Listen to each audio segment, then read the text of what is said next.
Clarkston, Michigan, the greatest city in the world. It's the Jose Aliaga Show. Jose Aliaga knows everyone. Get to know him as he interviews some of the most fascinating people from the greater Independence Township area. And now, broadcasting from the studios at Clarkston High School, the home of the state champion Wolves, here's Jose Aliaga.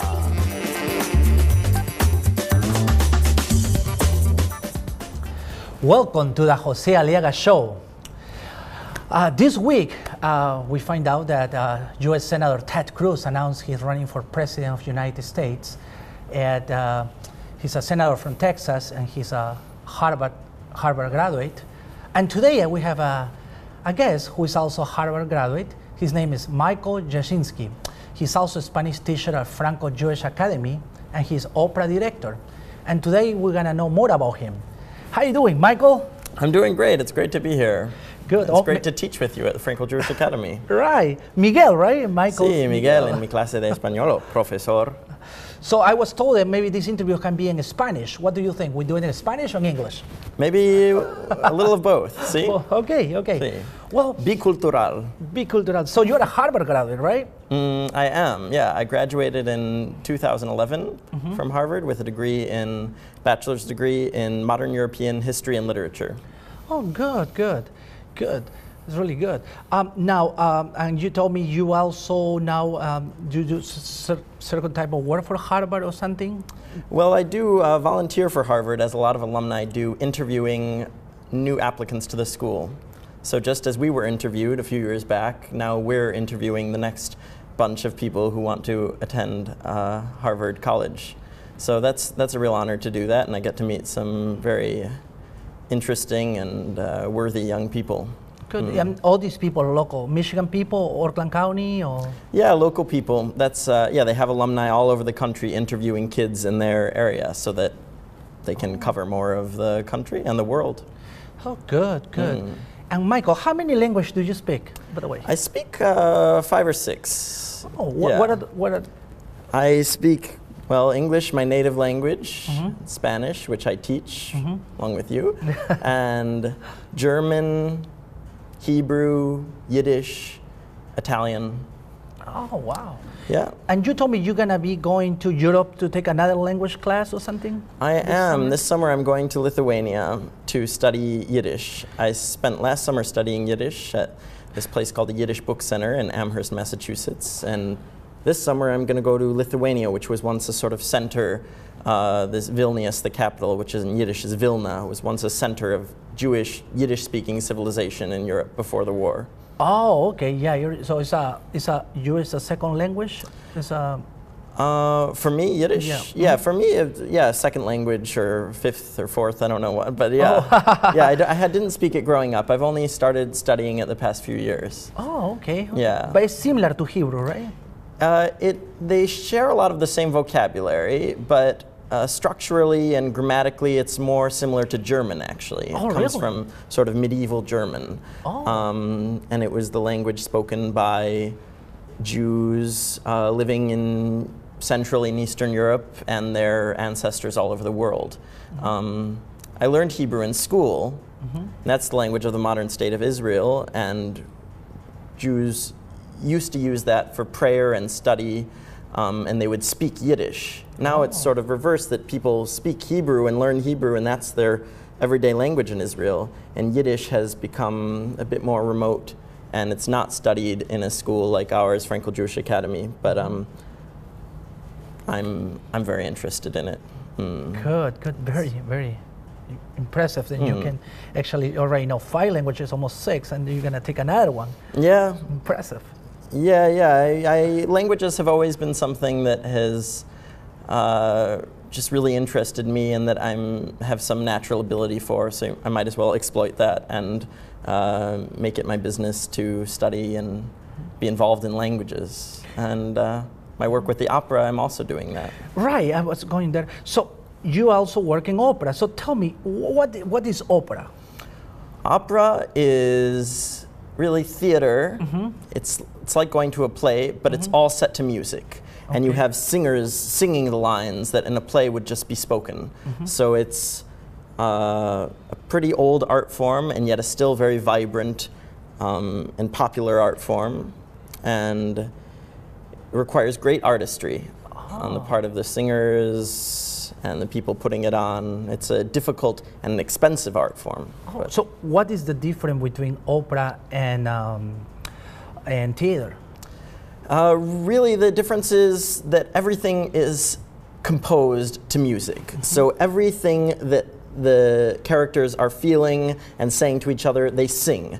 And they sing in this very grand and beautiful way, enough to fill the whole theater with their sound, because in opera, microphones aren't used like they would be in a Broadway musical or in a rock concert.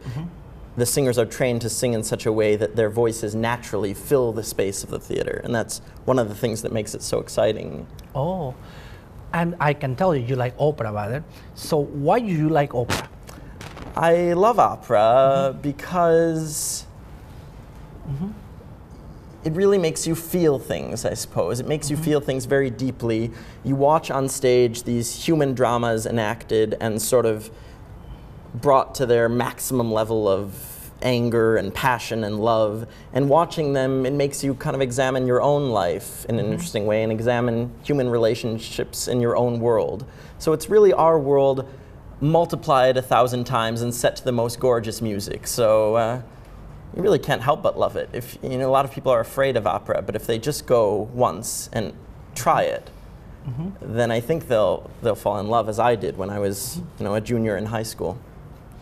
So now you mentioned before, for opera it's natural singing. So basically, I have to assume you need to be a professional singer to do opera? For sure, yeah. The singers are all professionally trained and requires a lot of years of training, because what they do is very special. They're not only singing without amplification, which is very hard, and they need to train their voice to do that in a healthy way, but they need to study foreign languages as well, because operas generally are either in Italian or German or French, and here we put on English opera as well, but you have to be able to sing and communicate in all these different languages. So that requires a lot of study too.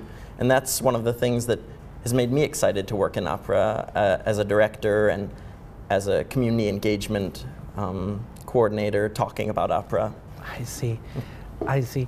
And so how many productions have you done with opera? Well, I did a lot in college.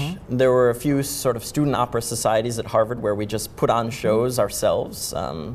There's no real theater department at Harvard, so we were just sort of a gang of friends putting on opera and rehearsing in squash courts underneath dormitories, and I got a lot of great training that way, and also working in opera houses during the summer, as I did in college in Vienna and in Detroit. And then since I've worked in Detroit with Michigan Opera Theater, I've been involved in quite a few productions. I've assistant directed some operas, and I've directed some children's operas.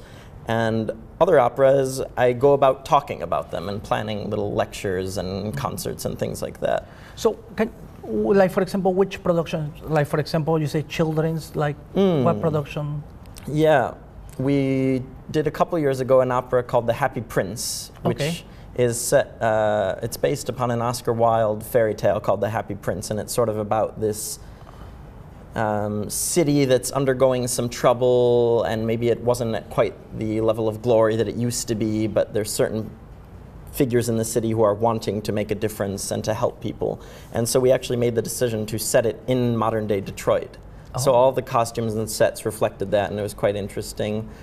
Last year we did a children's opera which was actually performed at a concentration camp during the Holocaust. It was called Brundibar, and we had coming to the production one of the survivors of that production that was in the camps, who is now an older woman and goes all over the world talking about opera. Her name, talking about this opera, Brundibar. Her name is Ella Weisberger. So we had the honor of having her with us, this sort of figure of history for our production. And yeah, there will be other ones coming up. And what was the ages that the production that was for kids? It really, anyone can enjoy it, but we have a lot of school kids coming to see it, and the people singing in the opera are all kids, so they're all 10 to 16 years old. Oh. Or actually 8 to 16 years old. So what is the minimum age for someone that wants to learn opera, want to be involved in opera, and someone that is right now watching and says, hey, that sounds great, I want to do it. So what is the minimum age? Really, you can start taking voice lessons and singing and things as early as you like. And you're not going to be singing demanding stuff that's not right for your voice, and neither do these kids who are in our children's operas. They sing music that's written for kids to perform. But you can start training your vocal instrument and learning how to read music early. The voice won't start really developing into a truly operatic instrument until you're in maybe your late 20s or 30s. So it takes a lot of study and a lot of just maturation of the voice to reach that level. But anyone can have a go at just singing and learning, and well, I do that, you know. I enjoy singing, even though I'm not a professional singer. But who is your favorite professional opera singer right now? Singing today? Yeah, today. Oh boy, that's a tricky one. Or any one that good opera singer, I mean. Yeah, well, who came to mind, an opera singer singing today, is this Russian mezzo-soprano called Olga Borodino. Olga Borodino. Yeah, and I saw her in a production at the Metropolitan Opera, which is in New York, and one of the nation's greatest opera houses, singing in this Russian opera called Khavanshina. And she had this sort of low, stentorian, powerful voice that could sometimes sound, you know, enchanting and womanly, and sometimes sound almost masculine and aggressive and mystical. And it had all these colors, and I just was enthralled by that performance. It was a really long opera, but became one of my favorites. I like Russian opera very much. Oh, okay. Oh, interesting. How much it costs, kind of average, to go and see opera? Like if I want to go and watch an opera, you know, how much? Yeah, you know, it's not as elitist or unaffordable an art form as people might think it is. There's tickets at all price ranges. You know, from as low as $35 to if you want to sit right up front and have great seats, you know, in the hundreds, I guess. But there's actually a special night at the Detroit Opera House called Access Opera, and it's for young people under 40, and they can go and get $35 tickets, and it's a way to have a taste of opera without the cost. Oh, I see. Oh, well, some people probably wondering, because, you know, I was wondering how much it would cost a ticket to watch. So tell me, what production are you doing now? What is your production currently you're doing? Because I know you're involved in some opera productions. Yes. So I would like to know what you're doing right now, what production? Yes. Well, the Detroit Opera House right now is presenting this opera called Frida, about the famous Mexican painter Frida Kahlo. And I've brought a book of... Oh, great. Can you please show it to the a book camera? of her art, just to show a bit of a sample of what she was all about. She did a lot of self-portraits. She actually said of herself, I paint self-portraits because I'm so often alone and because I'm the person I know best. And she had this really interesting life. Let's see if we can get closer, a little bit closer. Okay. She had this really interesting life, and this opera is all about her life and all about her art. And it's the sort of exciting thing for the Opera House, because we're presenting it at 3 different theaters around Metro Detroit, not just at the Detroit Opera House, our home. We're sort of bringing it into the communities, and it's this kind of celebration of Frida and of Latino culture, and it's a new opera, which is fun also. Oh, fairly new, you know, new in that it's about, well, 20 years old, but that's pretty new for opera. Do you have other pictures you want to show about other plays? Sure. I mean, so that's one that the Opera House is putting on now, and I've gone about talking about it, and the opera has been a great success. We've, I think, sold out our shows, basically. Oh, really? So that's exciting. So how many plays, I mean, just as it's playing right now in? It's playing next weekend. It'll be at the Detroit Film Theater, which is attached to the DIA, and there might still be some tickets available for the final dress rehearsal. Oh. But most of them have sold out, and it's been something new, so it's been exciting that people have embraced it, because it's something a bit different from the Opera House, going out of our theater and taking a chance on this sort of different kind of work, this Frida, more contemporary. The other thing I'm working on, I'll be directing, one I'm going to be directing a children's opera, another children's opera at the Opera House called How Nanita Learned to Make Flan, another sort of Latino-themed opera, which we're trying to do this year. This one will be presented at different schools. Oh, really? It'll be sung in by adults, but it'll be given for youth at schools. Oh, that's kind of neat. So that's not one people can come and see, really, I think, because it'll mostly be at schools. We'll be doing sort of taking it on the road. But one that people can see that I'm directing with our high school, Franco-Jewish Academy, is a Yiddish play. Oh. It'll be performed entirely in Yiddish, which the students are sort of learning as they're rehearsing the play. So they're taking their first steps in the language and their first steps in this exciting play called After Midnight, Noch 12 bei Nacht. And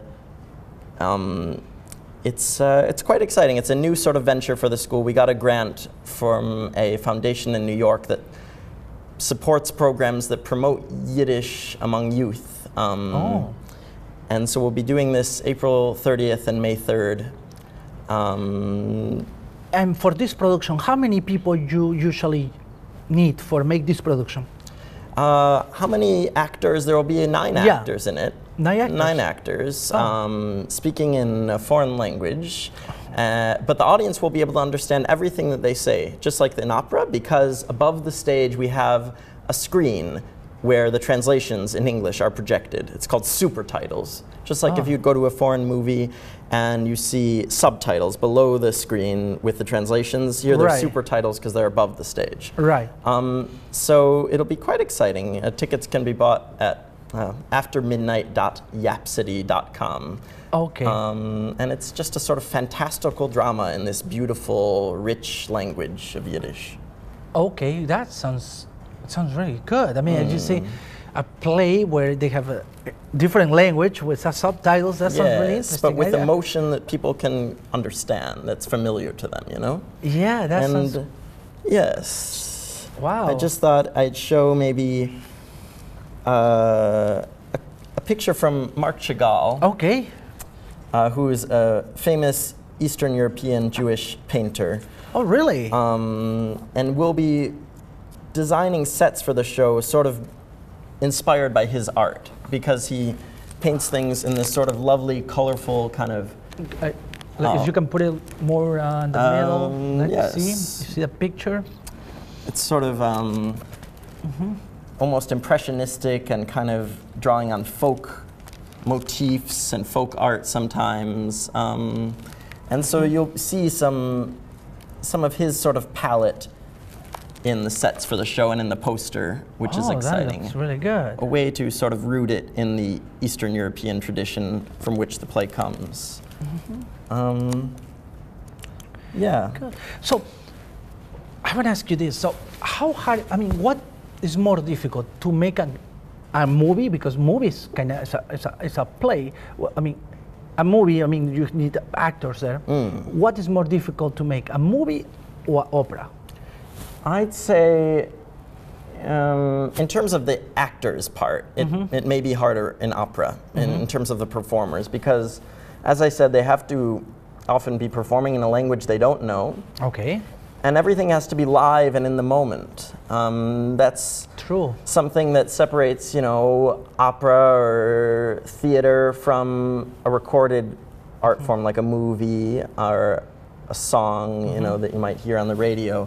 Everything has to be right there on stage while the audience is watching it, and you're sort of, as an audience member, giving the performer something that they can feed off of and the performer is giving something for you to enjoy, and it's this kind of mutual relationship that forms in the moment in the theater. So it's really thrilling in that way, and that's one of the things that makes it so engaging, I think. You're right, because in a movie, if you make a mistake, you can cut, you can do it again until they pick what is the best part. But I guess in opera, you can't. That's right. You have to do it perfect. Yes. No mistakes, zero mistakes. You go there, perform, and sing, and have to be good. And you have a bunch of people have to follow you and do it the same, perfect. That's right. And so everyone is doing it. I mean, there's all these orchestra members. There could be, 80 people in the pit playing instruments, and the conductor is leading everyone. And then singers, there could be, up to 80 singers on stage or even more, all trying to put something together in the moment at once and be coordinated. So it's really hard, and it takes a lot of rehearsal. So there will be, before every opera, about a month of rehearsal or less, but it's every day, rigorous. For a big play, one of the like for example Frida. How many actors do you need for Frida? And Frida, there's not too many actually. It's a smaller piece because we're taking it to 3 different places, so it's sort of more portable. Don't know the exact number, less than 20 singers, fewer than 20. And they're all taking different roles. So the woman who's playing Frida, Catalina Cuervo, this lovely Colombian soprano, she's only going to be playing Frida, but other people in the ensemble, like there's one person who may be playing her father and who's also playing a revolutionary and is also playing a New York socialite. So they'll take on a few different roles, each person in the ensemble. Sort of unique in that way. Interesting. So, so people can play more than one role. Yeah, within one performance. And, there's a lot of quick costume changes backstage. So backstage it may be madness, sort of, but on stage you're seeing this very finely rehearsed and precise, and yet exciting and entertainment, sometimes a bit wild also. Yeah. Hey, Michael, tell me, what is your favorite, I don't know, I think, what is your favorite play, opera play? The one that you really, the most, that you enjoy and like? Yes. I'd say probably, I have a few favorites, but we've been talking about English language opera. Frida is in the English language. And my favorite of our country and in the English language would have to be Porgy and Bess, which is, it's called an American folk opera. It's set in the South, and it's this beautiful story, sort of tragic at times and violent at times, and yet deeply emotional and deeply human, and set to music by George Gershwin. That draws on jazz sometimes and draws on gospel, and it's just, it entrances you and it keeps you every moment interested. It was my first opera, so it's remained one of my most beloved. My mother took me to see it. My mother, Deborah Yashinsky, took me to see it when I was a junior in high school. I had just finished taking the SAT test. And instead of taking me home just for a nap, like a lot of parents might have done, she actually picked me up from the test and took me straight to the Detroit Opera House, where we saw Porgy and Bess. And it sort of revived me in a way that a mere nap couldn't have. It kind of made me realize the world was bigger than just getting into college, which is what I was very focused on then with taking this test. It made me, more aware of what I am and who I am, and opera can do that kind of. And it's a beautiful piece. I've seen it a few times since, and I never get tired of it. Oh, really? And what was the other one? Then you just say you have few. Which one is the second favorite for you? Second favorite? I would say probably. I talked about how I love Russian opera, and I do, and I love this composer Tchaikovsky. Who is a Russian composer. One of my favorites from him is an opera called Yevgeny Onegin, Eugene Onegin. And it's just this story about young love and how it's sort of ended before its time and how it then progresses as the characters get older. Yevgeny Onegin is the title character. He's this kind of young, wealthy man who spurns this woman who loves him and later comes to regret it. And like Russian opera, like a lot of Russian opera, it's got this very sort of romantic score with these strings that kind of throb in the orchestra with emotion and violence, and you know, it's pretty long. A lot of these operas can be a bit long, but the hours whiz by because it just takes you for a ride, kind of. And that one certainly did for me. Oh, good. Well, before we end this great interview, I would like to know, what is your next project for the future? Do you have any projects in opera? I'll be continuing to work on these productions I'm working on now, the Yiddish play and this opera for children, and those will go up later. And for the rest of the operas of the Michigan Opera Theater season, I'll be going around speaking about them, giving lectures. Those are The Merry Widow and Faust, and two great operas. One is an operetta, which means it's sort of lighter music and happier, not the real heady, dramatic, angry stuff that opera can have sometimes, The Merry Widow. And so those we'll be doing in the spring, and I'll be helping to educate the public about them and hear what the public has to say about them. Yeah, that's true. That's true. Today I can tell you I learned a lot about opera thanks to you. And I'm pretty sure a lot of people that's watching this today, they probably learn a lot about opera, and I can see the passion and how you love opera, and it's really contagious and really good. Yes. You know. Well, thank you so much, Michael, for being here and to share with us your passion about opera. Thank you very much, nice. José. Es un placer estar contigo aquí en tu programa de televisión aquí en Clarkston. Caramba, y tiene buen acento español.